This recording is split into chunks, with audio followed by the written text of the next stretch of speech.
وہ 5 سال کے بعد پاکستان آیا۔ اس نے اپنے گھر والوں کے تمام کاغذات مکمل کروائے، جس میں اس کی 2 بیٹیاں، بیوی اور ماں باپ شامل تھے۔ اس کی ایک ہی خواہش تھی کہ اس کی فیملی اس کے ساتھ رہے۔ وہ ان کو عمرے ادا کروائے، سعودی عرب کے کھانے کھلائے اور ان کی ہر خواہش کو پورا کرے۔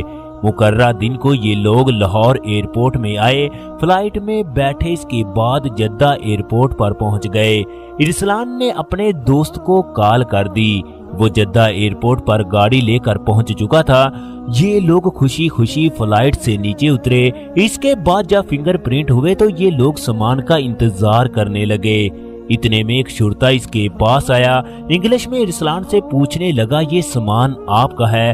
اس نے ہاں میں جواب دیا۔ اس کے بعد وہ ان لوگوں کو ایک کمرے میں لے گیا۔ چنانچہ یہ فیملی ایک کمرے میں آرام سے بیٹھ گئی۔ ارسلان بہت پریشان تھا کہ ان لوگوں نے کس وجہ سے ہمیں اس علیحدہ کمرے میں بٹھایا۔ یقیناً کوئی بڑا مسئلہ ہوگا، خدا خیر کرے، ورنہ میں نے تو سعودی عرب میں آج تک کسی بھی قانون کی خلاف ورزی نہیں کی۔ اس کی بیٹیاں بھی بار بار پوچھ رہی تھی، ابو کیا بات ہے، ان لوگوں نے ہمیں کس وجہ سے اس جگہ بٹھایا ہے؟ باپ نے بیٹیوں کو حوصلہ دیا کہ شاید ہمارا سامان کسی سے تبدیل ہو گیا یا پاسپورٹ ویزے میں مسئلہ ہو سکتا ہے، آپ لوگوں کو پریشان ہونے کی ضرورت نہیں ہے، میں سب کچھ سنبھال لوں گا۔ ابھی ان کے درمیان یہ گفتگو جاری تھی کہ 4 شرطے اور ایک افسر ان کے کمرے میں داخل ہوا۔ ارسلان سے پوچھنے لگا کہ آپ کو پتا ہے آپ کے بیگ سے 2 کلو ہیروئن ملی ہے۔ یہ سن کر اس کے اوسان خطا ہو گئے۔ وہ شرطوں کو کہنے لگا، وہ بیگ میرا نہیں ہوگا، وہ بیگ کسی اور کا ہوگا، میں اس طرح کے کام کے بارے میں سوچ بھی نہیں سکتا، میں 5 سال سے سعودی عرب میں رہ رہا ہوں، آپ میرا ریکارڈ چیک کر سکتے ہو۔ مگر وہ افسر کہنے لگا، ہم نے لاہور سے جدہ تک کا ریکارڈ حاصل کر لیا ہے، وہ بیگ تمہارا ہی تھا، تم ہی اس کے مالک ہو۔ پھر وہ غصے سے کہنے لگا، تمہیں پتا ہے اس جرم کی سزا کیا ہے؟ ارسلان کی بیٹیوں کو انگلش آتی تھی، لہٰذا وہ بھی شرطے کی گفتگو سن کر خوف میں مبتلا تھی۔ انہیں بھی اس بات کا پتا تھا وہ ایک بہت بڑے مسئلے میں پھنس چکے ہیں۔ اس کے بعد شرطوں نے ارسلان اور اس کے والد کو مردوں کی جیل میں بند کر دیا، جبکہ اس کی بیٹیوں کو ماں کے ساتھ زنانہ جیل میں بند کر دیا۔ تمام لوگ جیل کے اندر روتے رہتے، خدا سے فریاد کرتے کہ ہم نے جو جرم کیا ہی نہیں ہے، اس کی سزا ہمیں کس وجہ سے مل رہی ہے۔ ارسلان انتہائی پریشان تھا کیونکہ اس کی وجہ سے اس کا پورا خاندان مشکل میں پھنس چکا تھا۔